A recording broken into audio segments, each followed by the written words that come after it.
me, even just being alive, because Yeah. people do the same things that we do every day. You leave to go to work, and some people have not Not returned return, that's right. home. So I take that into my, even with my children.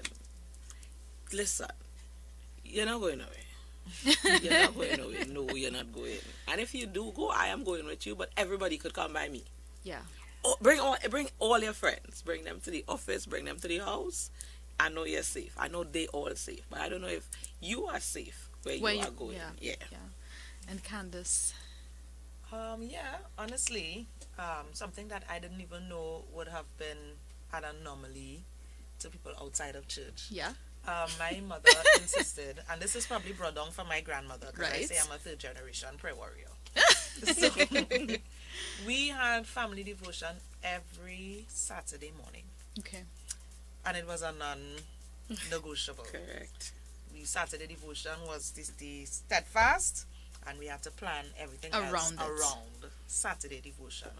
And that was a time where we had family meetings, we came together, we read together, we prayed together.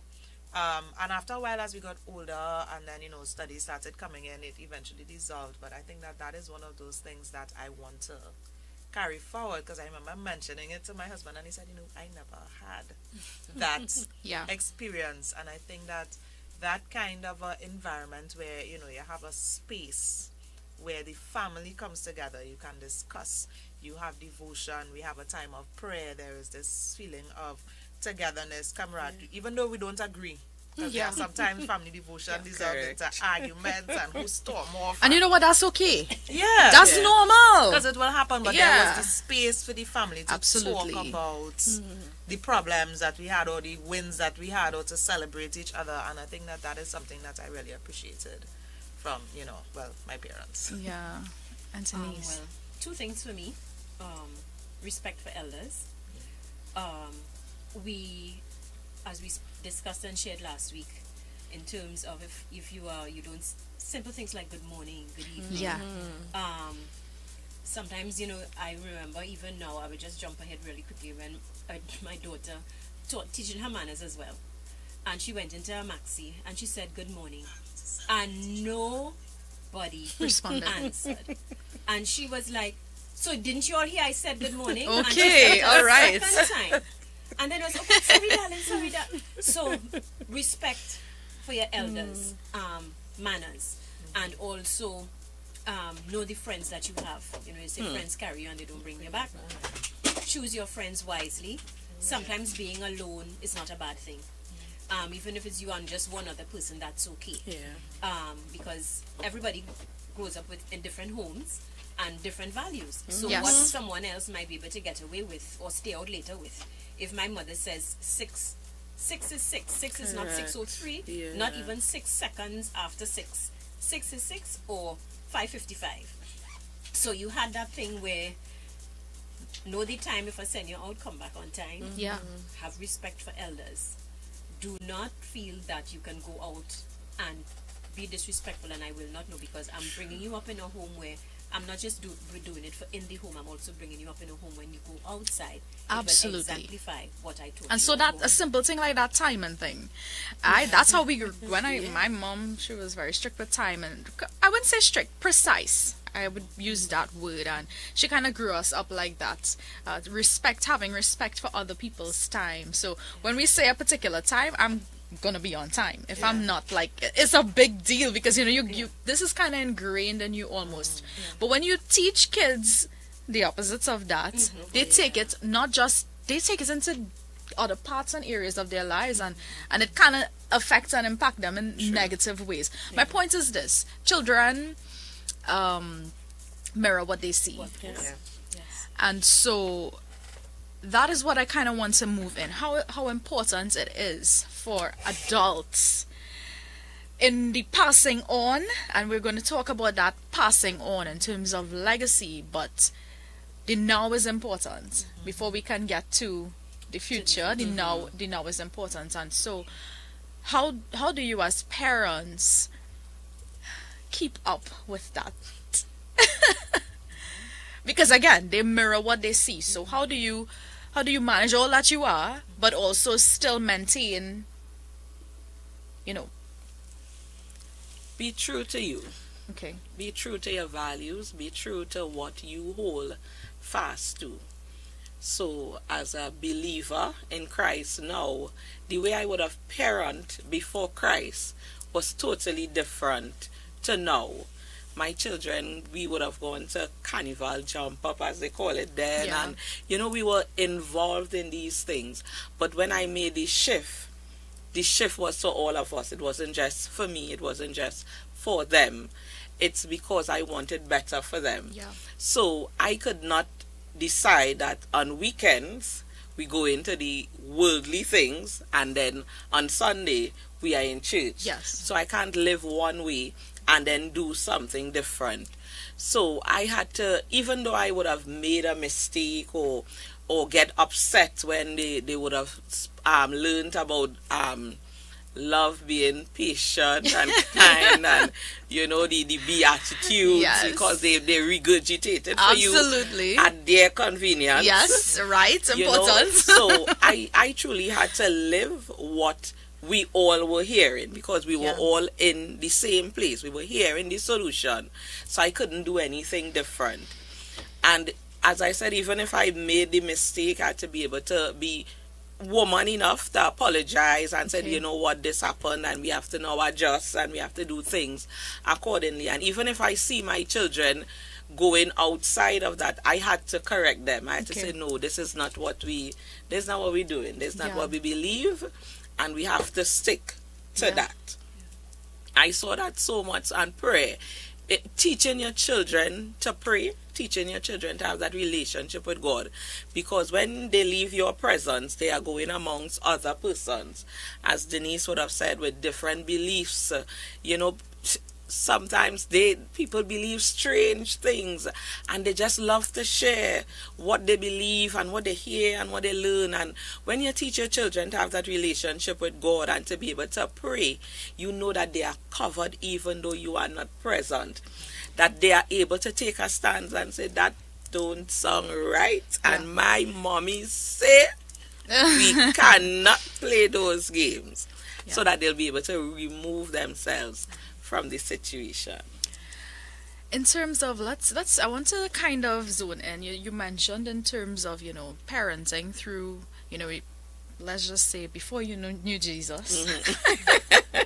That looks different. Yes, that looks correct. completely Totally. different.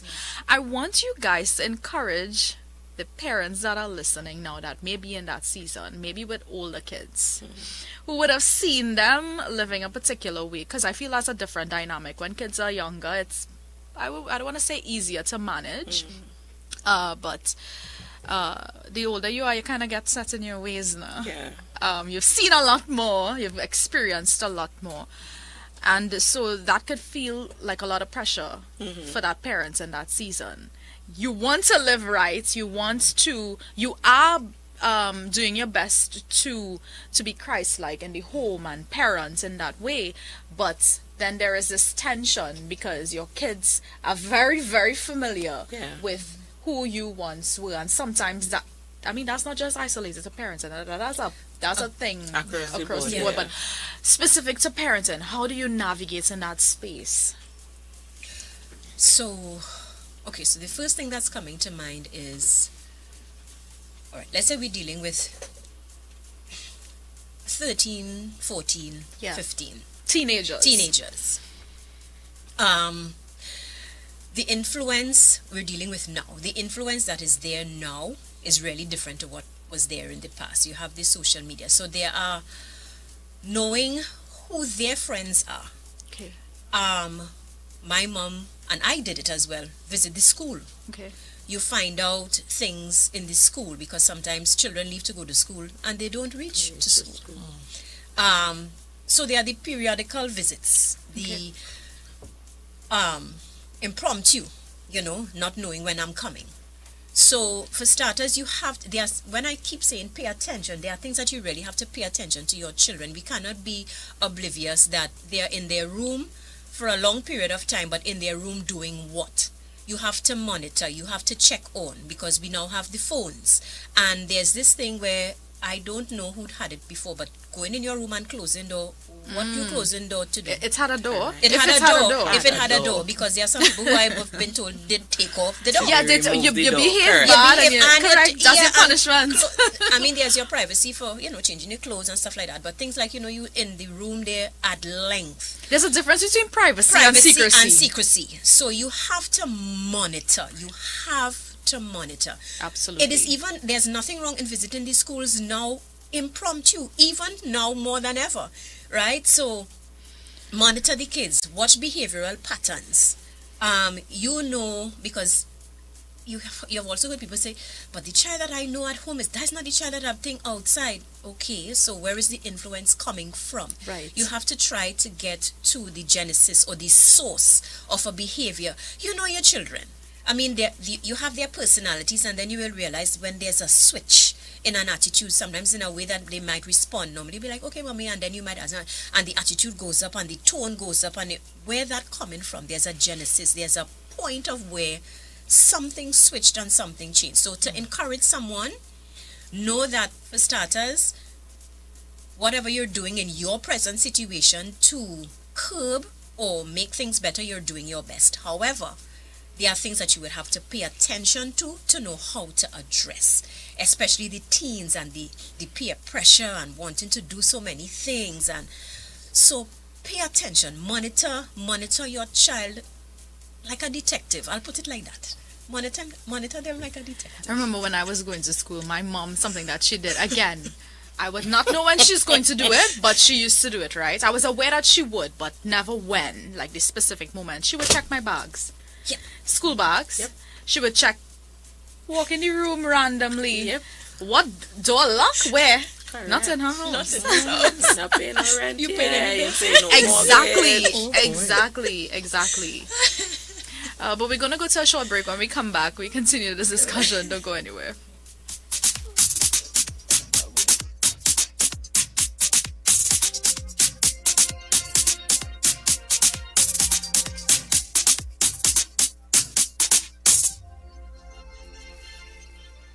Women of Promise is back. The Grand Reset with our new host, Renata Singh.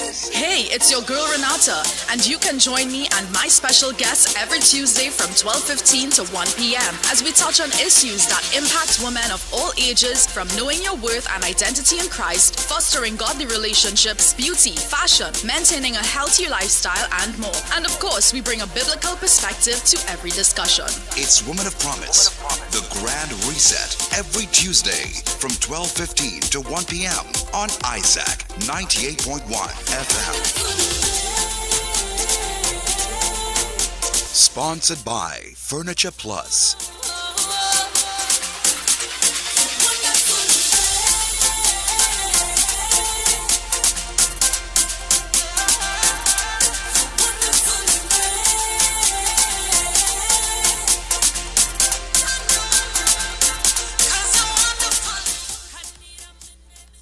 Welcome back to Women of Promise. If you're now joining us, we're talking parenting and legacy. I am with Denise, and Candice. Now, one of the Denises has a story to tell us about a bazaar. We will call it consequences for action. Yeah. Disobedience to parents. So my other Denise would have shared she went to the bazaar and Right. but they were there at 12, and when the bazaar started she had to leave. Well, I got the permission, or I got the okay to go. And my mother gave me strict instructions. The bazaar, it was from, I think it was from 3 to, was the 8 at night. She said, okay, you're going for 3 o'clock, 6 o'clock, leave the bazaar and come home. 6:30, there was no Denise at home, and Denise was grooving on the dance hall, having a fine time. Lo and behold, when I looked up and I'm having is a nice song, I can't remember what it was. And in the middle of the crowd was my mother roaming through the crowd with curlers in her hair, looking for me. I tried to escape, to pretend as if I was already on my way home. Wow. Oh no, as I got through the gate, there was Daddy waiting with the Renault. Now, all they might get my age by that time, but that was an old time car. Waiting patiently for my skin, and I will definitely say I get a good cut skin for my disobedience. So you better listen to your parents because there are consequences for actions. Yes. Absolutely, there are consequences for your actions, but on a more serious note, guys, are there any specific traits or values? We would just talk about a cut skin, but are there specific traits and values that you guys intentionally try to pass down to your kids? I think for me, even though my child is very small, Yeah, I mean that's where it starts. Right? Yes. the importance of spirituality, of being locked in, of forming that relationship with God from early. I would say train up a child in the way he should go, and when he is old, he will not depart from it. And that is something that my grandmother passed down to my mother passed down to me, and I fully intend to pass down. I mean, there we have it, legacy, right? You know? You're seeing it. And, you know, the importance of knowing, read your Bible every day. My grandmother used to say there are 31 proverbs for the 31 days of the month. Some months have less, some months, but there's never more than 31. Read the corresponding proverb for the day of the month every day. And, you know, she was a person was down in that Bible, down in the Psalms, down, you know, you couldn't, and my grandmother could barely read and write. She left school at primary school to come across to Trinidad and work. Her father was very ill, and she never went back to school, so she can only read or write up to the primary school level, but she could read that Bible. And so she passed it down, and also, you know, she was very enterprising. What she had, she took it. She was that Proverbs 31 woman, multiplied it and made it work. She had 8 children. Wow. At that time. Listen. You know, these days we're not having 8 children. You know, but just that, this is what I have, and this is what it has to be. So I have to find a way to make it stretch. If you have one plum, everybody get a bite out of one plum. And satisfied, huh? You know. And so that's, I think, kind of stuck with me through the years, looking at my grandmother and how she took what she had. I never felt lack. Yeah. My grandmother and my mother, they made it work. So I think that is one of those things I want to pass on. And Denise. You know, just like Candice would be that walk with God. I want to know that that's what my children would have taken from me in terms of service, serving God, serving His people, serving in the house of God. And wherever you could extend a hand to somebody, to be so intentional and be diligent in whatever they do, and to have a prayer life, to be able to intercede on your behalf, intercede for somebody else, is what I would like to see passed down from my generation. You know, we have something that we say in our family life forum: you don't get what you expect, you get what you inspect. And for them, in their walk with their children, just like Denise would have said, you know, to not just leave the children to grow anyhow, but monitor. You know, ever so often, you know, you go back to the drawing board, you engage them to hear where they are, and, you know, make a plan accordingly, because they might plan in the beginning, this is what we're going to do, but things happen, life happens. And you may not be able to stick to the first plan, but you must be able to navigate, because I just have a plan from A to Z, and start over. I'm going to make it happen, loan from Republic. It has to happen. It has to get done. There's no giving up. There's no... So you see that stick-to-itiveness in your life, that no matter what challenges come your way, with God, all things are possible. Your individuality, knowing that you are worth something. Now, before understanding what your identity in Christ is, we were always taught, be a leader, not a follower. It's important to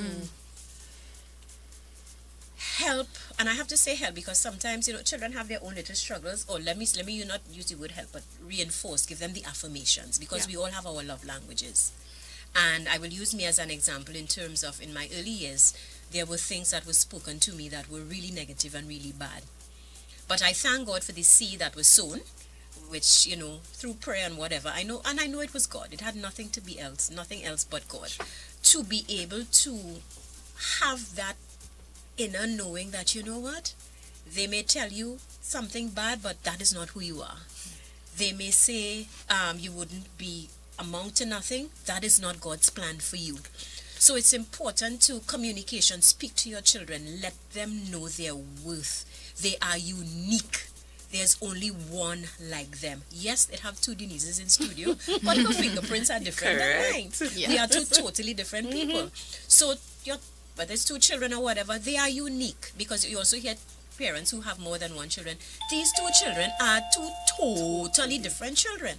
So reinforce, understand their love language, meet them where they are, let them really know their worth, because they are really little people with big personalities sometimes, right? So that and communication. If you don't say, you don't know. If you don't express, people will be guessing. And I don't like people to assume. Are you making all these wonderings and are thinking that no? Let's set it straight. Let's talk. Let's talk it out. Let's talk it out and let's walk it out. So knowing your worth and communication. One of the words that was used and Denise used just now is monitor them. And earlier you said be like a detective, right? Yeah. But in this modern day that we live in, those words could feel very, oh my gosh, like intrusive. Like you see things like parents asking children for permission to parents almost in some instances. And so I want you guys to speak into that space, because I feel like that is a attention as well, where parents are sometimes confusing their role as parents and moving or shifting more to the friendly parenting model. Where did that start? I have no idea. Yeah, and I'm asking that because it it started somewhere. Yeah. Where was the line not drawn? Absolutely. No, I have no problems. There's communication. But in the communication now, there are boundaries, meaning you know how far to take the friend part of it. And they can't see my fingers, but friends in inverted commas. Yes.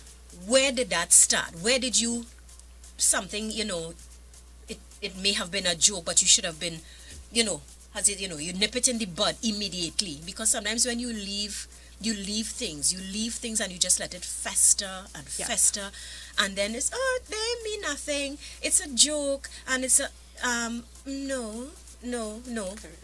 It started somewhere. So we have to set boundaries. We have to set that space where I can be your friend, but know that I'm also your parent. What types of discussions are we having with our children? There are things we have to know, how we talking to them, what we saying to them.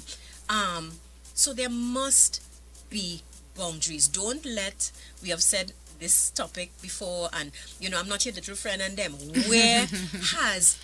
Where did it start? And don't leave it to just be like a runaway horse, and then later on down the road you're now trying to reel this thing back in, and you have the resistance and the rudeness and all these things. And then you'll be like, where did it come from? Right? So there are boundaries, and you need to be clear in your communication with each age, of course, but you need to be clear with each child. So setting your boundaries is really, really important. Children are seed. You take a seed and you plant it in the right environment for it to grow. If you want to get mangoes, you cannot plant an apple and expect that you're going to get mangoes when this tree grows. So we need to remember from birth, from inception, even before birth, we need to start speaking to the seed that is inside of you, and start speaking, start decreeing and declaring from there what you want to see with your children when they come out. So there's this baby in church, Brooklyn. And Brooklyn from birth, she would be in intercessory, even though her mommy is not in service, she's on the Zoom. And she sent a video where we were praying and the baby moving up inside her tummy. And now Brooklyn is out here. Brooklyn know our voice because she would have heard us. Brooklyn is so well behaved in service because she been in service. That's it. That is it. And it's the same thing. Don't think, well, like you said just now, well, my baby's small. That's where we just get it mixed Wrong. up. That baby is not too small to start to pour into that child. Okay. Don't think, well, no, you're too small to tell them, well, hold the door for somebody or sit quietly. They're not too small because they are like sponge. They're soaking in information, whether you give them the correct information or not.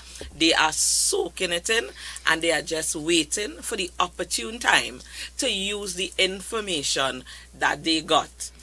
We got to that place that you asked about, Denise, when the village stopped raising children. That's it. It happened because somebody broke trust. So I would have just, this didn't happen, I just tell all them my stories. But I'm just using me here. So Uncle Ned went and said that I did something that I didn't do. So mommy beat me. So now I totally against Uncle Ned. So you know what? When I get my child, I don't want no Uncle Ned, no Auntie Sheila to tell my child nothing. And I'm speaking that, and my child is now hearing that. So my child has no respect for any Uncle Ned, Auntie Sheila. If mommy don't respect you, I don't respect you. And they're taking it to school. So they come home, miss hit me. You jump on your high horse and you go on in school. Who is you to hit my child? In front of the children, like, oh, mommy have my back. Yes, mommy have your back, but in a wrong way. And that is where it started, and it continues because now children are making children. So this is my little baby alive now.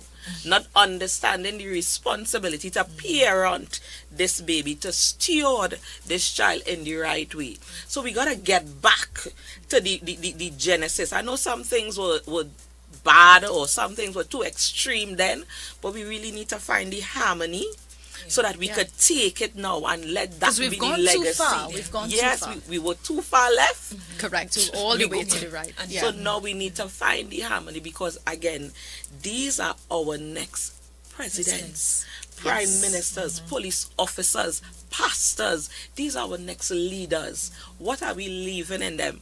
Because now we are going to be older, They have to now care for us. What are they going to do if we don't parent them from now? Shut up to think. You said a word just now that was very interesting.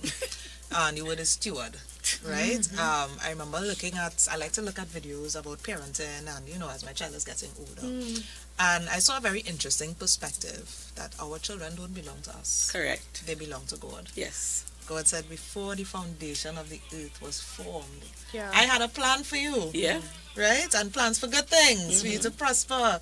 And, and I think that as parents, sometimes we are unaware or we forget that our children were created with purpose. Yes. And our responsibility as parents is not only to provide for their physical needs and emotional needs, but their spiritual needs, and also to guide them towards purpose. Yes. So we are shepherding them into the person that God has predestined them to be. That's the and word how we parent them may determine whether they go on to eventually achieve their God-given purpose because of us, or sometimes despite us, because some people will achieve their purpose regardless. Some people will not. If you look at Cain and Abel were parented in the same house. Yes. Right? Very different. Abel was sacrificial. He was guided by his father. Cain was spoiled. He was the favorite child of his mother. And so Cain was very entitled. God said, this is the sacrifice that I want. And because he's accustomed to getting what he wants, I will give God what I feel to give God. And so when his sacrifice was rejected, he took it out on Abel, his brother. And that is a parenting thing. Yeah. If you look at the environment that he was raised in, it created a perfect storm for this to happen. Wow. That's good. And so as parents, we want to ensure that, you spoke about the before being Christians and the after being Christians. We want to ensure that we are guiding them with godly principles. We're raising them towards being the person that God has predestined them to be, so that they will accomplish purpose because of us and not despite us. Yeah. Absolutely. That was real beautifully put. Absolutely. Yeah. I don't think I could have said it any better. But No, for true. we're gonna go to another short break. When we come back, we wrap up this discussion. Don't go anywhere.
Welcome back to Women of Promise. We are talking on wrapping up the discussion rather on parenting and legacy. Ladies, what exactly do you want your children to remember you for?